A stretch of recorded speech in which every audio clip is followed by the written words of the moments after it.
How can a person at 24 buy a Lamborghini? I wasn't really thinking far. The day that I went to pick up the Lambo, all I could really feel, honestly, it was gratefulness. You may only enter the kingdoms of heaven with a grateful heart. Let's say you have a kid and then you give something to your kid. You see him being grateful, you just want to give him more. You just dropped some big freaking nuggets right there. You don't buy a Lambo to be successful. You buy a Lambo because you are successful in a way. Once I got the Lambo, I was able to sell 4 properties without even going up to the people.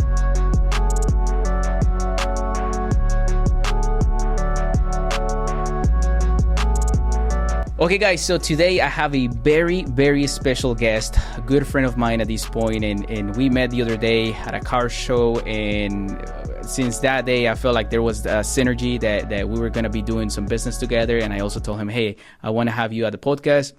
Very young guy, very successful, just bought a Lamborghini not long ago, and I feel like this is someone that you guys are going to learn a lot from. So today we have my good friend Umberto Farias. Umberto, how's it going, brother? How you doing, brother? Good. Thank you for inviting me, man. It's an honor to be here. So hopefully we have a very good talk today. Definitely. Did I pronounce that right? Umberto Farias? Umberto Farias, yeah. Okay. Yep. Perfect. So tell me more about you, man. What do you guys do? How do you guys start? And I know you guys are from Brazil, yeah. But tell me more about that, because I want to know. So I believe the best way to say is really from the beginning. Right? Okay. So we started, oh man. Well, I started right out of high school, but technically we started in 2014, 2013. Okay. And what we did is, back then there was a lot of YouTubers, but it's not like now. Okay. You know, now everybody has a YouTube channel. Now everybody yeah. does something online, right? Yeah. But what we did back then is we started by just doing videos in Portuguese, since that's our first language. Okay. Right. We did videos in Portuguese, and we basically showed areas in Orlando. For example, we would go to Winter Garden. Winter Garden back then was different. Yeah, if you're familiar with the Orlando area. I'm new in Orlando, man. I just moved less than 2 years ago to Orlando. Compared to Miami, I don't know. Let's think about an area in Miami where 10 years ago had nothing, just grass, and now it's appreciated like crazy. Yeah, like Brickell. Like Brickell, yeah. Exactly. Yeah. So Winter Garden was basically like that. All you'd see cows, grass everywhere. And it was just a few years ago. A few years ago, That's yeah. crazy. About 9-10 years ago.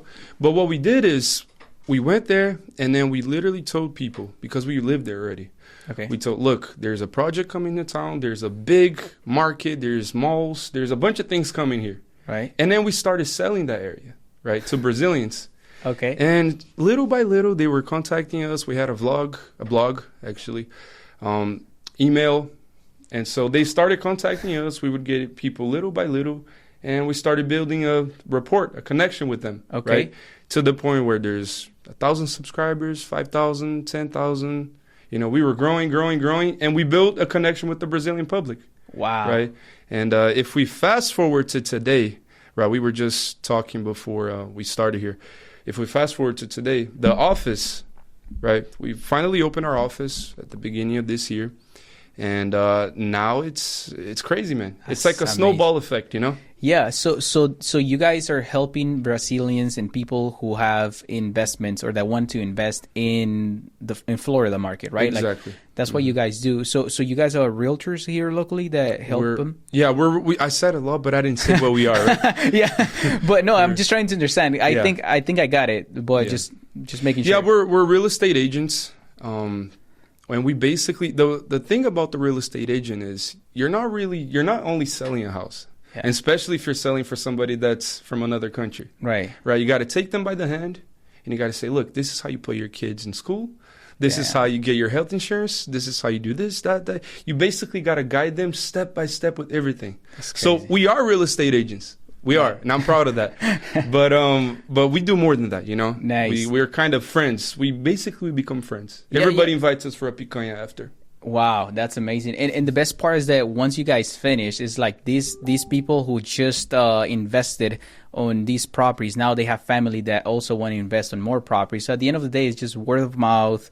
You help a lot of families. A lot of people are new. They don't know how to buy, where to buy. Like you said, what's the good area? Because all of these people who bought in Winter Garden, right now that's worth so much more. Like they bought a good price at a good time, and now it's, whether the market is good or not, is a good area, you know? So That's amazing. So that was back in 2015. You said? That was in 2014. So the story is, right, I work directly with my father. Okay. My father, he's a young guy too. Yeah. You probably see him at he the loves meets. cars. Loves cars. Yeah. My father's 44. I think he's 44. I'm 25. Wow. And so we're very close in age, right? Yeah. We ride motorcycles together. We do jiu-jitsu, Brazilian jiu-jitsu. Nice. But yeah, he started in 2014 and I got in the game in 2018, right? This was right after high school. Okay. And we started in the game of real estate and we just started normally. You know, first we had friends. I remember my dad used to tell me, yeah, you know where Camila's is at? No. This is a market where all the Brazilians go. Okay. Like you probably know this is a market where all the Brazilians go. Okay. You guys, is that like a restaurant? Or? It's a little restaurant and then there's a market by it. Okay. And I might have to go now. I might. Yeah, it's good. This is free advertising. Free advertisement. Yeah. Hey, shout out to. What he used to do is you know how the Florida weather is, yeah. right? But he used to stand in front of Camila's with a suit on. It was an oversized suit. Wow. And he had a bunch of business cards, right? Okay. And then everybody that was coming in, he would, here, I'm a realtor. Here, I'm a realtor. Wow. I mean, no one did. Wow. No one would even give him an attention, right? Yeah. And I mean, that's how he started his side. And once I got into that, what I did is I said, look, this was about 2018. Instagram was already popping. Okay. But they had just released the reels, the videos. Right, you could do a little short video. Right. And then I thought to myself, man, as society is today, as people are day by day not having enough attention, right, it's gonna grow. That's gonna be something. If I invest in it, it's gonna do well. And then I started doing short videos. Wow. Right. And so I would just post a property. I started with rentals because people didn't want to buy a property with an 18-year-old. I had a baby face. And so I started with the rentals. I did the videos and they were picking up, like a snowball effect. You do it here, keep on doing. And then later on, you see that it goes by itself. Right. Yeah. And you guys in Brazil, you guys have something I always talk to Miguel and I say that you guys have a very entrepreneurship, heart. Like you guys are always working hard, just like we do Latinos, right? But and I guess Brazilians are also Latinos, or that might be debatable. I think it is Latinos, right? No, we are Latinos. You guys are not Hispanics, but you guys are definitely Latinos. So exactly. Okay, but all of us Latinos are definitely hardworking. What I've noticed from you guys' community in Brazil is that you guys are really entrepreneurship. Like you guys are always thinking of business and ideas. Like your dad being in front of that restaurant, like, okay, what can I do right now? What business or how can I get more business, right? Like, what can I do that's going to help my business? Going to that place and meeting other, great Brazilians that want to buy some houses. I'm sure that he probably picked a lot of business from that place. Yeah. So, which is amazing. And then you noticing the reels and Instagram and saying, hey, I'm gonna make this a business as well. Like I'm gonna start posting videos and getting business from this. Yeah. That's great. So you said something about your YouTube channel. So you started posting videos, and then you started getting a lot of, I imagine, like people in Brazil. Yeah, so it actually, the YouTube channel, there's two stories on it, right? So the first one, what I did is as I was in high school, I had a YouTube channel already, and I loved cars ever since a kid. I played with the Hot Wheels. Yeah. You remember the Hot Wheels? Yeah, of course. Yeah, I played with the Hot Wheels, all that. We, in Brazil, we're crazy about cars. Anything that has an engine. That. Yeah. And what I did is I started posting videos of cars, and this was a YouTube channel. This was when I was 16. This was a YouTube channel where I was having fun, right? And I posted cars. I'd show, how life is in America. And then one day there was a certain video that I posted with one of my close friends. I said, bro, come here. You're going to react to Brazilian music. And then he said, what? Brazilian music? What do you mean, man? I was like, bro, just sit here. And then I played a bunch of Brazilian songs. This man went crazy. He was like, oh, he went crazy. And that video, after a week, it was about 20,000 views. I was like, whoa. For me, that was like, right. Oh my God, 20,000 views. Imagine 20,000 people running at me, And then, it's a good way of seeing it, yeah. Yeah, exactly. And then after that, brother, that thing went crazy. It would 500,000, 1 million, and then 2-point-something million. And then I was like, oh man, I think I found something. Yeah. I think I found the energy, Wow. And then what I did is, okay, so what I got to do is just keep on posting things that are close to that. Right. Right? I just got to follow the algorithm. And then I started posting a bunch of videos. And these videos were doing really well. They were doing 500,000, a million. And I was able to grow that channel in 3 months to 214,000 people. Wow, on man. YouTube, right? Holy smokes, that's a lot of people. Yeah, and then I was like, whoa, this is crazy, man. Yeah. How did that in happen, 3 months. And then that just clicked something in my brain. I said, look, it's possible. Yeah. It's possible to gather people. Oh, and this was without spending anything at all. Wow, organically, yeah. No money at all, right? Organically. And then that just gave me an idea. I said, look, if I was able to do this in 3 months, I can do anything. Yeah. I can do anything.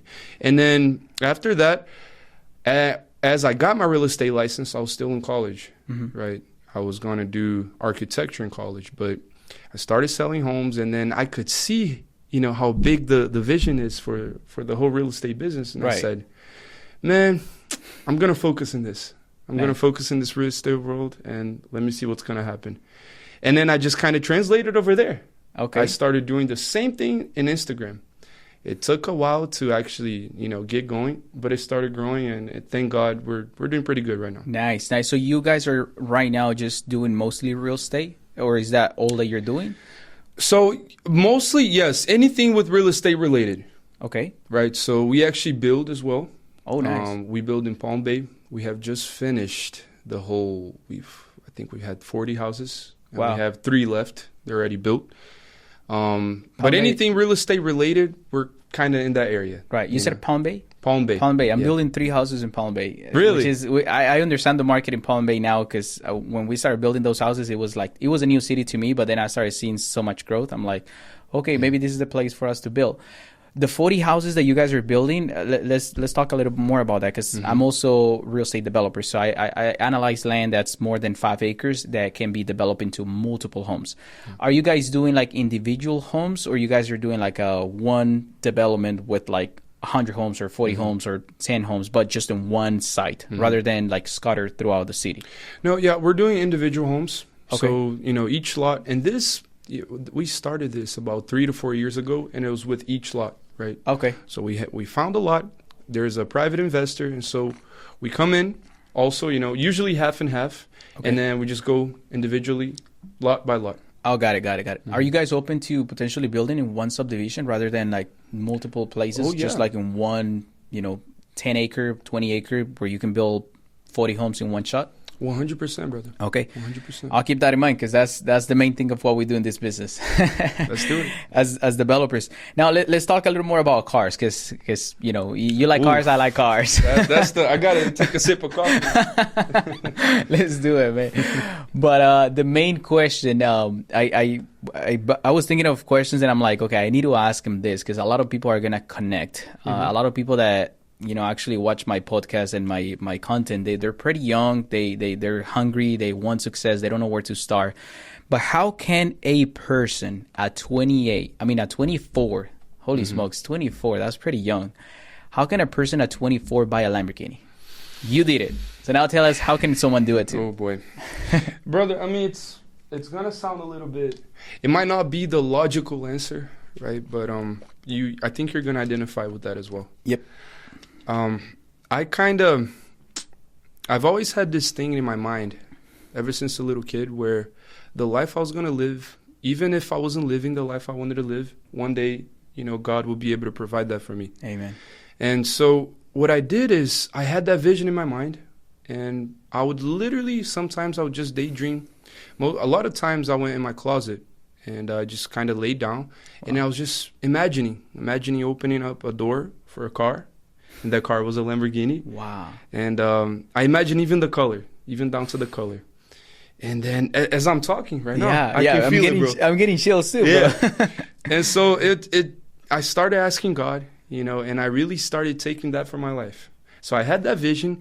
And once I had that vision, I had the faith that I was going to be able to make it happen, right? Wow.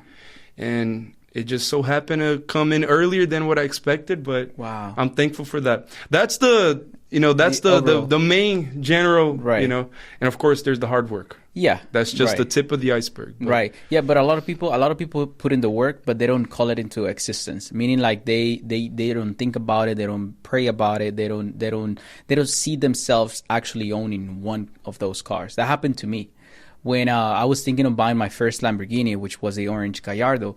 I was like literally every single day seeing Lamborghini cars, like every single day for like a month or 2 months. And I was like thinking about like, okay, this is the car that I want. This is the color that I want. And at the time I was able to afford just the Gallardo, but I was probably able to afford more than the Gallardo. But in my mind, I was like, I don't want to overextend myself to buy something more than $150,000. I was kind of like in the low end. But having said all of that, I was thinking like every day calling it into existence and not saying I will own a car or I will own a Lamborghini, but I am thankful that I already own a Lamborghini. Like if I already did. That's it. I wasn't screaming it to people like, hey, I already own a Lamborghini, because that would be a lie. But I was telling myself, my brain, and I'm thankful that I already own a Lamborghini. Like if I already had it, like if it was parked in my garage, because I was, it was just the law of attraction. And I'm a big believer. I'm a faith person. And I was thanking God and I was praying God that I was able to find the means to get to the car. But at the same time, I was putting in the work, like you said, and calling it into existence. So That's sounds amazing. like you did the same thing. And then the hard work, of course. And the funny thing you talk about, you're grateful that you have that car, is that, guys, if you look at the Bible has answers for everything. That's the manual of life, right? That's the manual of your life. And the Bible says that you may only enter the kingdoms of heaven with a grateful heart. Wow. Right? And how do I see it? I see everywhere around me as the kingdom, kingdom of God. Yeah. And if I want something, it's not only material, but if I want to make something happen, I have to be grateful for it, right? Wow. It's like the door's open. Once you're grateful, it's just like, let's say you have a kid, right? Mm-hmm. And then you give something to your kid. You give him a gift. You see him being grateful, you just want to give him more. You want to make him feel more grateful, more and more and more. And so that's how I kind of see it. Bro, you just dropped some big freaking nuggets right there. Like great, valuable information. And thank you for that, man. Because the way that you just said it and the way that you just worded it is amazing. That's going to be a clip for sure. That's going to be a nice short. But I'm glad, bro, that you're thinking the same way. Because that's the way that I think, like at the end of the day, we're not in this world just to have money and that's it. There's people so poor or so unfortunate that the only thing they have is money. Yep. And if you know what I'm strong. If you think about it, they have all the money that you can imagine, but they don't have a good family. They don't have a grateful heart. They're not even happy. They don't enjoy life. So it's not just about the money. And that's what I tell people. I tell people, once you have some type of success, financially speaking, you will notice that it's just paper. It can just be a paper or more digits in your bank account. Success is not just financial success. Success is a combination of having a very fulfilling life that you can actually help other people as well, and that you can be of a blessing to other people. So it's not just about you having money in your bank. And it sounds like you see it the same way, which I'm glad, because we need more people like to think that way. More people. Brother. And it's amazing. But tell me how you got to that point though. So you guys were doing real estate. Yeah. You started kind of like calling it into existence, and then you thought about the car. You bought the car. And then what was next? So that day that you got the car, I want to see that. Yeah. How was that feeling? Well, I'll tell you a little bit before I got the car. So and I'll be honest with you guys, up to 2022, I was pretty average in the real estate world. 2022. I was pretty average. I was doing my thing. I was making money, but I wasn't really thinking far. My vision was very close to me. It wasn't that far.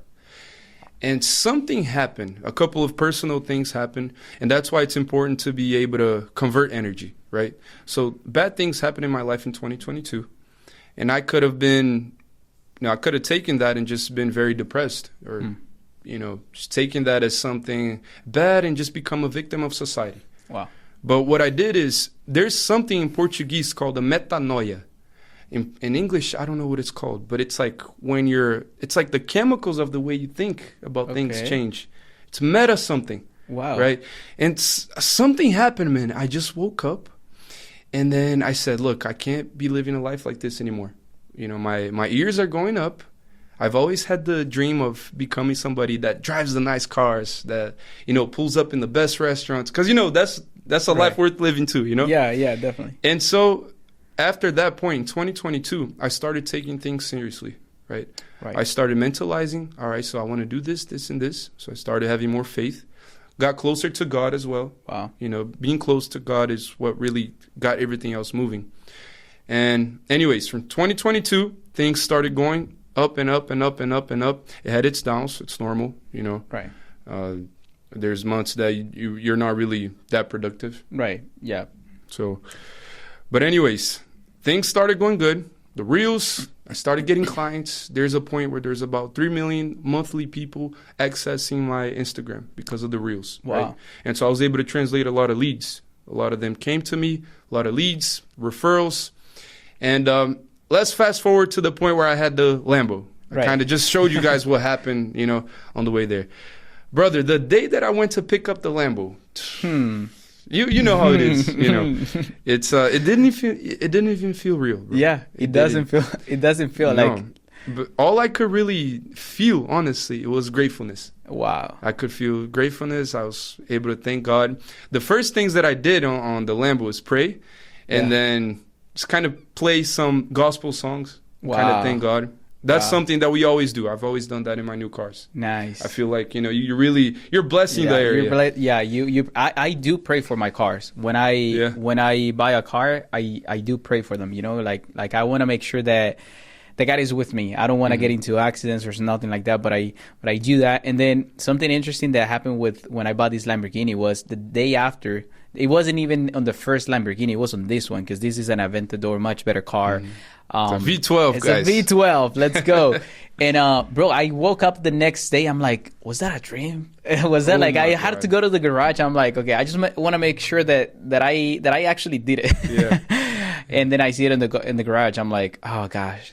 Yeah. God is so good, man. Amen. God is amazing, brother. And once I got the Lambo, I was driving home. And then, a couple weeks went by, and I just thought to myself, as I started hanging out with more supercar people, right?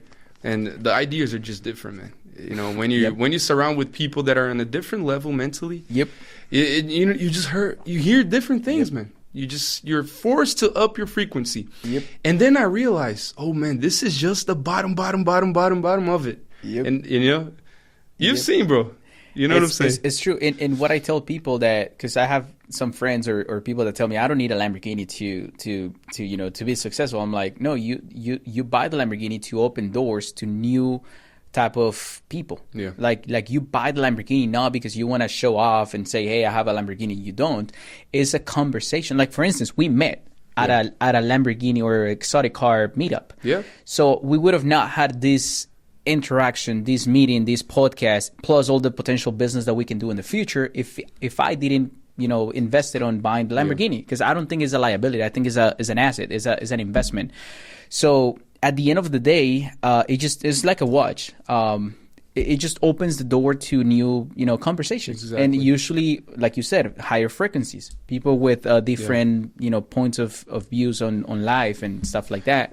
So it's a good thing. Yeah, and brother, the thing is, people with a certain mindset of, oh, I don't need a Lambo to be successful. I don't need a nice watch. That's already the wrong mindset. Like, people, you don't buy a Lambo to be successful. You buy a Lambo because you are successful in a way. You know what I'm saying? It's going to sound harsh, but that's what it is. And you just these things just come to you. It's crazy. Once I got the Lambo, I was able to sell 4 properties, about 4 properties, but without even going up to the people. Wow. They just went up to me and they said, hey, brother, I got to sell my property. Can you sell it for me? They didn't even want to do an interview or anything. And I was like, I got you, brother. Let's go. Yeah. Hey, I'll tell you a story. So the other day I put a property under contract, over a $5 million acquisition. And they usually, especially for a $5 million property, they ask you for proof of funds. And you saw me, right? We went in the Lamborghini. I literally pull over in the Lambo to see a lot of acreage. Yeah. I pull up. It's been more than a week. They never ask for a proof of funds. They're like, bro. yeah, they're like, Yeah, no need of proof. Once I saw you pull into the Lamborghini, they came to the office, they saw the whole thing. It's like, okay, we know you have the fund. That is crazy. You know what I'm saying? Like, crazy. it's another level. Like you pull up in a Lamborghini or a Ferrari or a nice car. It's like, hey, I don't need to prove you that I know how to do this. I have done it. Like, you can see the proof, and it's not a rented thing. It's a thing that I own. So I wanted to ask you too a little more about real estate. Do you own any real estate right now? I do. The first property that I ever bought was actually, I was 21, and I don't know if I can say all of it over here, but it was my first property, and I applied for an FHA loan. Okay. Right. Back then, the rates were a little bit lower. Yep. But what I did is I didn't really have to live on the house, you know. But so, guys, see what kind of programs you have. Yeah. You know, either talk to a real estate agent, talk to, people that are investors that know what they're doing. Yeah. And what I did is I got that FHA loan, and, I technically moved in the property. Okay. And that's how I got it, brother. I'm just going to leave it like that. Yeah, let's leave it like that. And I'm going to tell you what, people right now, whoever you want, like whoever's watching this, and if you want more info on how he did it, and I'm going to tell you something, I did something very similar. If you want to know how we are doing, what we're doing, because we're doing it the legal way, but we're making it to where it's convenient for us. So we're not doing anything right that's illegal, but we're doing it to where it's very, very convenient for us. And if you want to know more on how we're doing this thing, you have to reach out to my good friend Umberto, or you gotta have to reach out to me, and we got you. We'll definitely walk you through the whole thing. I did the same thing. Fourplex property, beautiful property, 3.5%. I lived on one unit. And well, technically, when you buy it, you have to intend on living on the property for at least a year. For at least a year. Let's leave it there. Yeah. Reach out to us. We got you. But having said all of that, yes, there's many ways on how you can do it, but I did the same similar way. Yeah. And people are like, oh man, I don't have the money. Well, 3.5% on a property that you can buy for, let's say, yeah, now properties are more expensive, so I get it. But you can still buy a good property, decent property for $300,000 at a 3.5% down. You have to come up with like $11,000. If you don't know how to save up to $11,000, then that's the problem. You have to learn how to save money to where you can have 11,000, 10,000, maybe 20,000 because you have some closing costs and stuff. But even if that's the case, you can ask for some concessions to the seller. The seller can give you some money back at closing, and now you're closing a property. Like I told one of my students, it was a couple, and they were trying to buy their first home. And I said, guys, this is what you do. You get an FHA loan, 3.5% down, and offer asking price point. Because that's right now in this market, you can offer 20,000, 40,000 less than asking price, and you might still get the property. And I said, offer asking price point on whatever house that makes the most sense, and ask for concessions at closing. So they're going to get a asking price offer, but they're going to get, to help you with $20,000 at closing.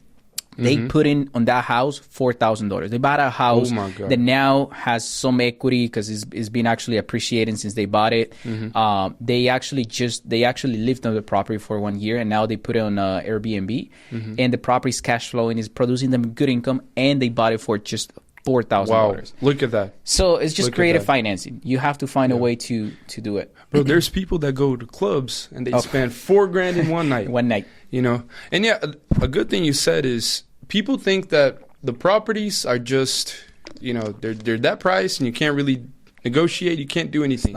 Everything's negotiable. Everything's negotiable. I had a client once that he had a Corvette, a C8. Okay. The photos were in the listing, right, of the C8. And then another buyer said, hey, Umberto, what if I just offer a little bit more and he lets the car stay in the house? Smart. I said, we can see. Yeah. But yeah, everything's negotiable, and cash is king, right? So that is good for you. That is good for you. You can maybe offer, just like he said, offer the asking price or maybe even a little bit more. But you can ask for closing costs, any type of seller concessions. Just got to know how to work the numbers out. Nice. So how you buy your first property? I want to just... I mean, you kind of told me with FHA, but let's actually say what type of property it was. Just a single family? Was it a multi? No, it was an apartment building, not the building, just a single unit, right? And the way that I bought it, and I did an FHA loan. I did my income tax, saved up the money to get it. Keep in mind, I'm a real estate agent, so I don't pay for Technically, Right. the closing costs, I don't really pay for it, right? I didn't see that. Yeah. Like, yeah, as a realtor, you get to save 3%. Yeah. Or 2.5%. Exactly. That's very smart. Yeah. So, you know, out of whatever I had to give, I saved more money even. Right. But the funny thing about that story is back then, I was already a real estate agent, and I was into cars still. I Okay. loved cars. Okay. But about 4 or 5 months prior to buying that property, I totaled my car. It was a Dodge Charger. I totaled the Charger. I love the Charger, right? And then I didn't know why. Were you drifting?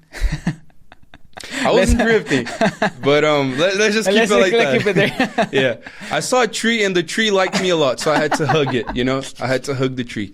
But what happened was I didn't have a car for about 4 months, and something just told me, Umberto, don't buy the car. Don't buy the car. Wait a little bit. And then I said, you know what? Let me go ahead and look at properties. So because I didn't have the car for that amount of time, I was able to focus so much on the business, so much on, you know, online, Instagram, actually following up with the clients, and not having a car. I wasn't going out I wasn't partying. I wasn't doing any of the unnecessary stuff. So I was able to save up money at 21 to get it. 21. Yeah. And that's how you bought the first one. Yeah. And so at 21 you were already a realtor, right? Yeah. So how do you, or what was your motivation to become a realtor? So it was my dad, you know. Oh, at first it was my dad. He was already a real estate agent. And I saw that there's a lot of people doing really well in the business, right? I've looked it up online. There's this guy called Ryan Serhant. I don't know if you ever heard of him. Mm-mm. He's an American real estate agent in New York. And I just kind of saw, look, all right, so let me understand this. There's a house. If I find somebody to buy that house, I can get to keep 3% of the property? Huh. All right, let's try this out. And then what we did is I focused on the Brazilian market. Right. And that way I could actually get more value for them. Right. Because if I was selling, I sell for my American friends the same way. But the thing is, once you sell to foreign people, you're giving more value even. Because they don't know how the market works here. That's true. And that's how I kind of got sucked into it. Wow. And after a while, I just said, I can grow from this, and no more college. Yeah. So the real estate company, is that who owns the company? Like, you work for this company? No, as a so realtor? we work under a company called WRA Real Estate, right? Okay. And we've been with them for such a long time, right? Nice. At this point, the honest truth is we can have our own brokerage, but we have such a good relationship with the broker. He's a friend of ours. What we did is we made a team under the brokerage, and we opened our own office. So our office is under WRA, but we're our own separate team. Gotcha. And that way, you know, in a way, it's pretty good because you don't have the liability. Of course. Right. Of course. Yeah. No, that makes sense. And I've seen a lot of, people doing it that way, because that way, like you said, you can use the name, which has a lot of, time and branding and all the stuff. And then you can still get to help people, and it's your own kind of like thing. So that makes good sense. And I think you guys are doing it the right way. I appreciate it, brother. Let me ask you, so there's a lot of realtors out there. What will you say, because you're a pretty successful realtor in what you do, bro. So what would you say has set you apart from other realtors? So that's a great question. That's a great question, bro. I appreciate it. Yeah. Honestly, brother, and I'm going to bring God into this again, because that's my life, I'm not going to... Amen to that, bro. I'm the same way. So I believe we only have one purpose here in the world. Oof. So people are going to say, what purpose, Umberto? What do you mean? That you got deep over there. So, brother, honestly, the one purpose that we have is to serve. Wow. That's what I think it is, right? And so with each client that I have, I serve them. Whatever they need. Sometimes it gets to my nerves with certain things. We're humans. It's okay. But I remember that if I serve this client, I will be honored. Wow. And so regardless if I sell the property or not, and that's the truth, selling the property is not really the goal. Right. The goal is to make them get out of there with a better mindset that they came in and actually acquiring what they wanted. Wow. Right. So most of the times when I say a better mindset and acquiring what they wanted, I mean, a lot of the times I had people reach out to me where the only money that they had was to buy the property. And I told them, look, brother, what I will do is wait a little bit more, get a little bit more money, because what can happen is you can buy this property, something can go wrong, you can lose the house, you can lose all the money. So I try to serve the best way possible, brother. And that definitely sets you apart, because a lot of people do it just for the commission. A lot of people will say, oh, you have money, you want to buy a house, but you barely can buy the house. I will help you, just because they're thinking of that 3% or 2.5%, but you're really thinking, no, this person is not prepared. Oh, what do you mean? I have the money. I have the... No, yes, but I really, really, really want to make sure that you're happy and that you're successful with your purchase. Yep, exactly. We have some stories. I had a story once that I had a buyer from Mexico, right? And he had to close. It was about to get to the closing date. It was a week from the closing date, and he was limited on time. What we did is we actually went all the way to the border. We went to the border. Wow. To get the notary to go ahead and have him sign. So that's just one of the things we do.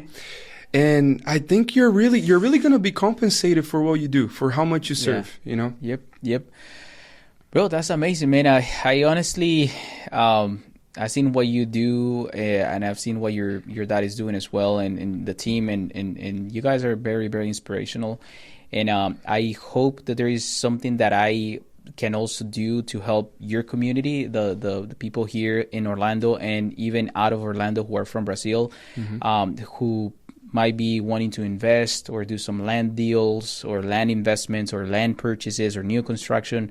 I'm here for you guys as well. You know, like anything that I can do to help you guys build new construction and stuff like that, or multifamilies. Like right now we're working on a few big multifamily parcels, big multifamily projects, both new construction and redevelopment.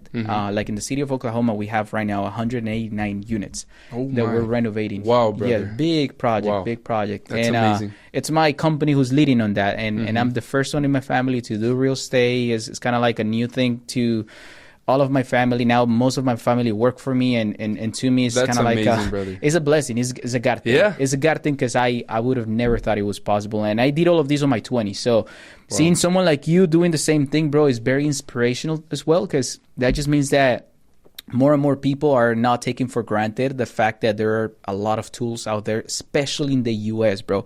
I usually tell my community a lot, like, guys, we're in the US. Like, most of the people that watch my content is Hispanics or Latinos in the US. And I tell them, like, guys, we are in the land of opportunity. Like, think about when you back in Brazil, let's say, or in my case, back in Colombia, because I'm from Colombia.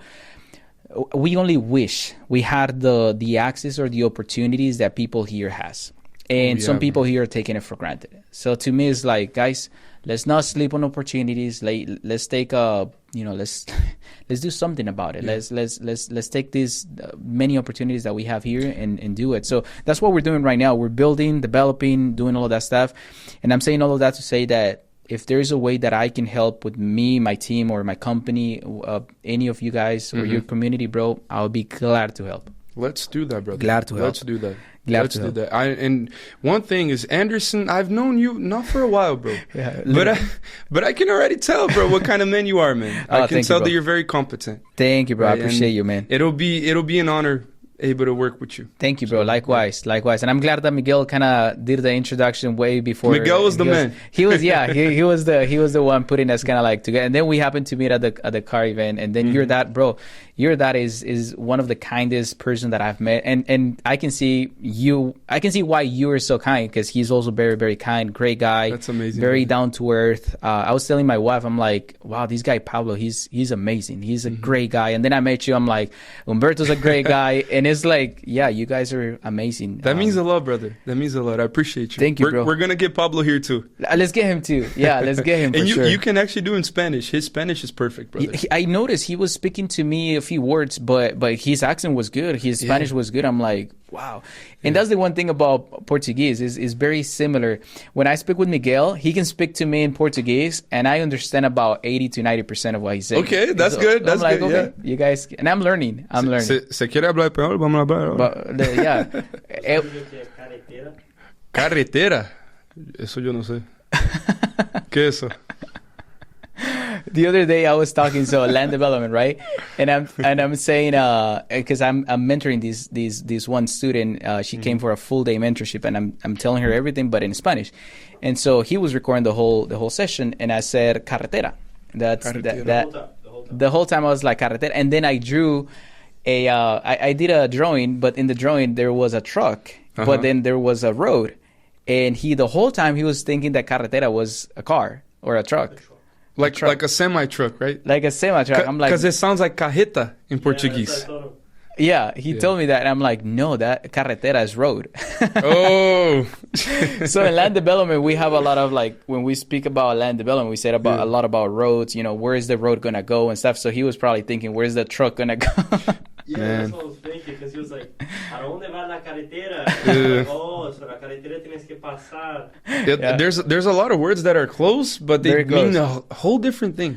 That too, yes. What was the word that we got the other day that was kind of, there was a word that, I was asking you about galera. Yeah. I'm like, what does galera mean? Because I hear you guys say, hey, galera, this and that. I'm like, what does galera mean? I hear that a lot. And then he told me it's like. We say that all the time. Yeah. And then, brother, there's some words, I'm not going to say here, right? I'm not going to get you canceled. But there's some words, for example, I don't know if it was Colombia or Venezuela. Yeah. A little buzz. What do you guys call a little buzz? Like a buzz that's small. Small? Yeah.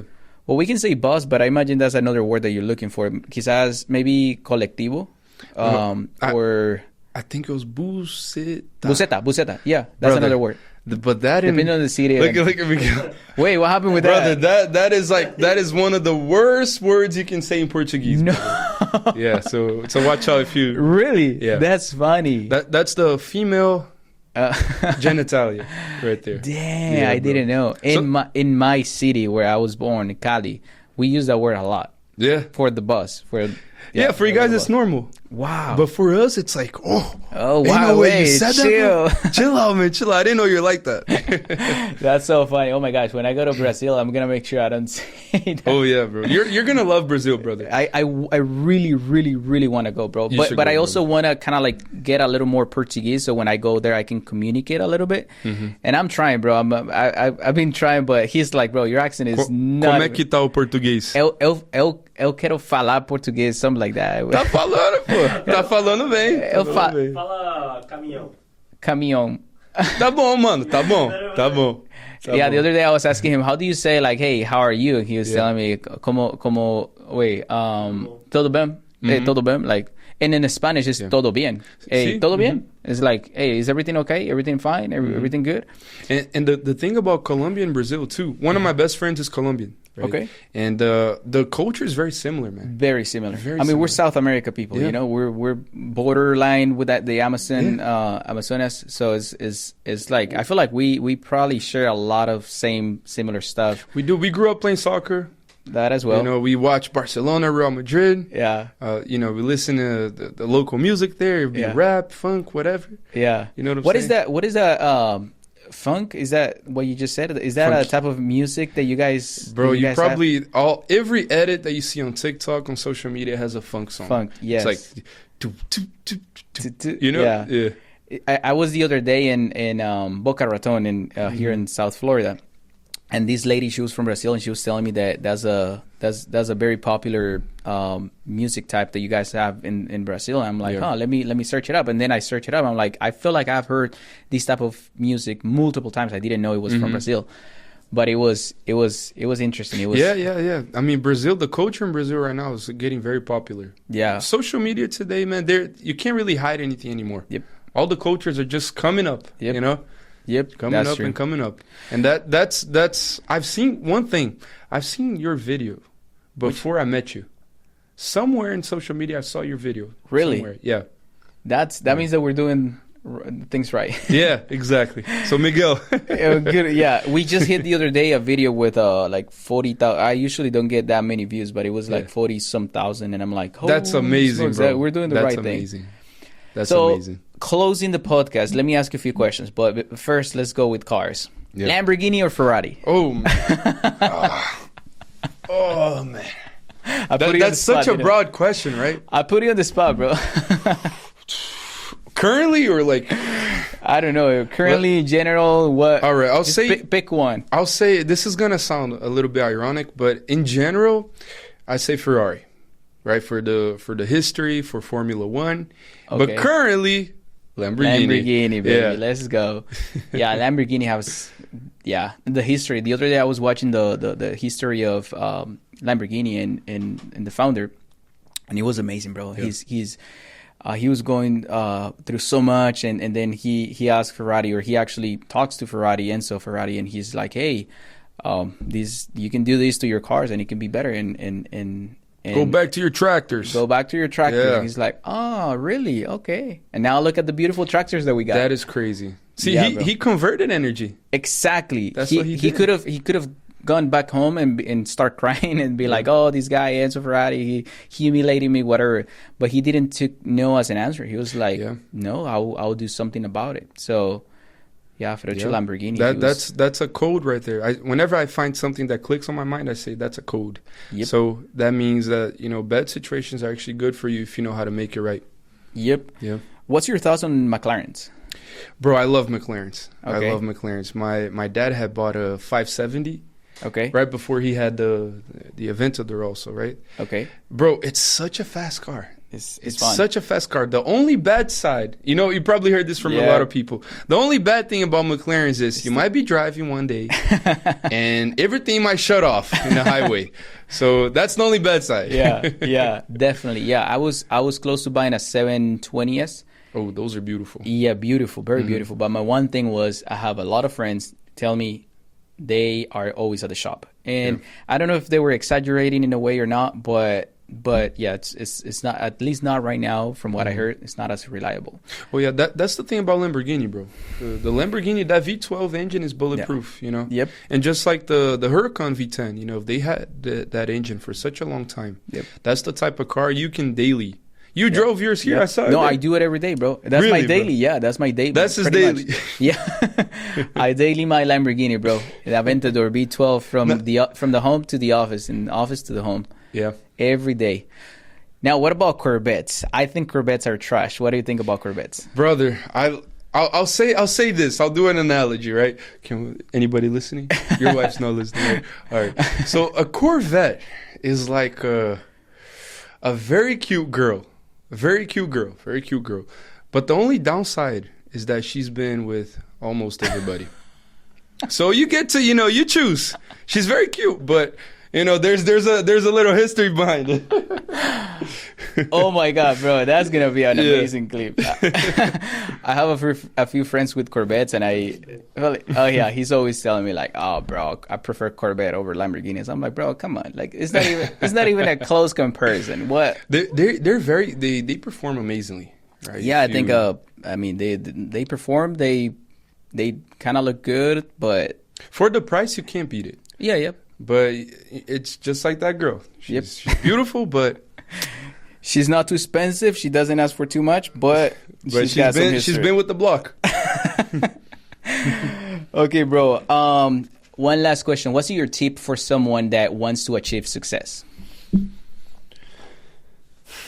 My tip for someone that wants to achieve success: buy a Lamborghini at an early age, or So if you want to achieve success, honestly, you can't really achieve something that isn't inside of you already, right? Wow. And so, just an example, before I had the Lamborghini, I already had it in my mind, right? So if you want to attract success, start calling yourself a winner. How would a winner behave? What would be the first thing you do when you wake up? Would you hang out with a certain type of people? Would you be drinking, smoking every day?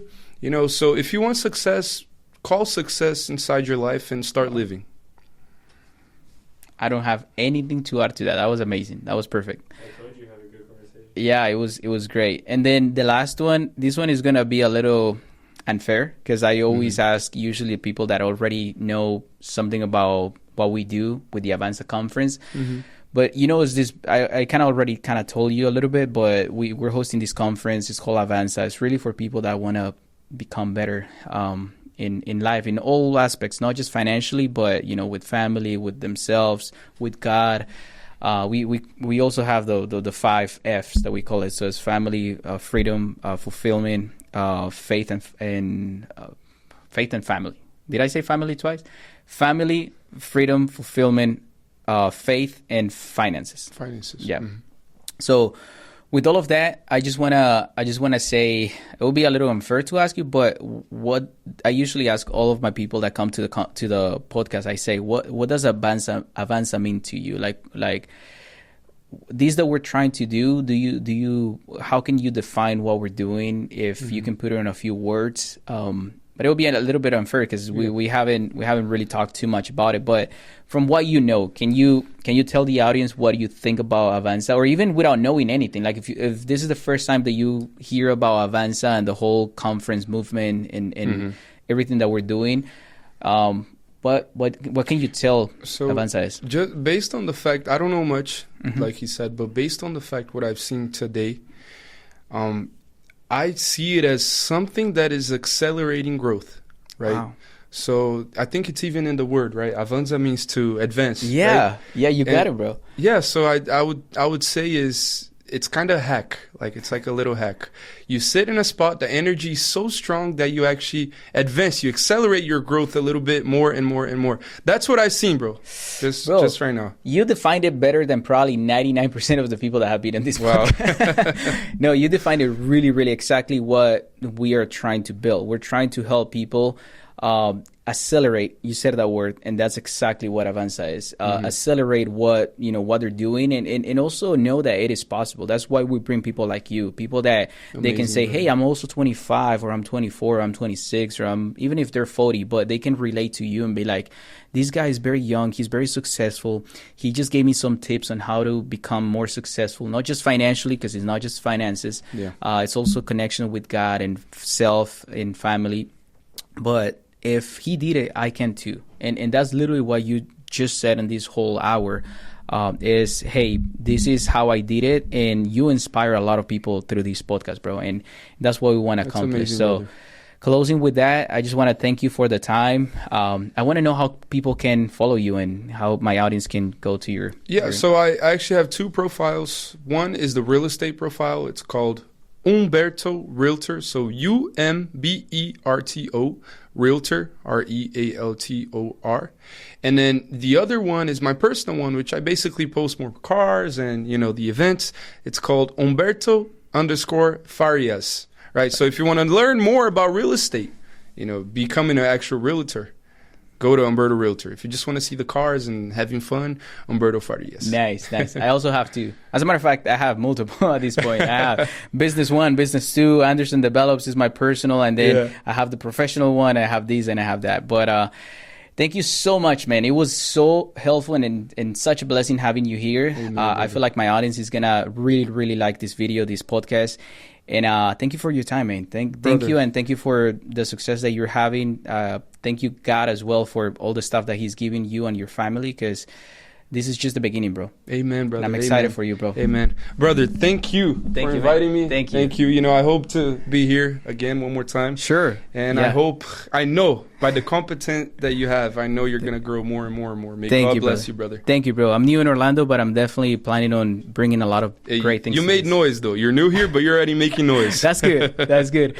But okay, guys, so we're going to close with that. Thank you so much for watching this podcast. And I really hope that you subscribe, you like, you share this video. I hope that you found a lot of value here with Umberto and all the amazing stuff that he said about his success and about the stuff that he's doing and how that can motivate you to become very successful as well. I'll see you in the next one. Like I said, subscribe, like, and share. I'll see you next. Bye-bye.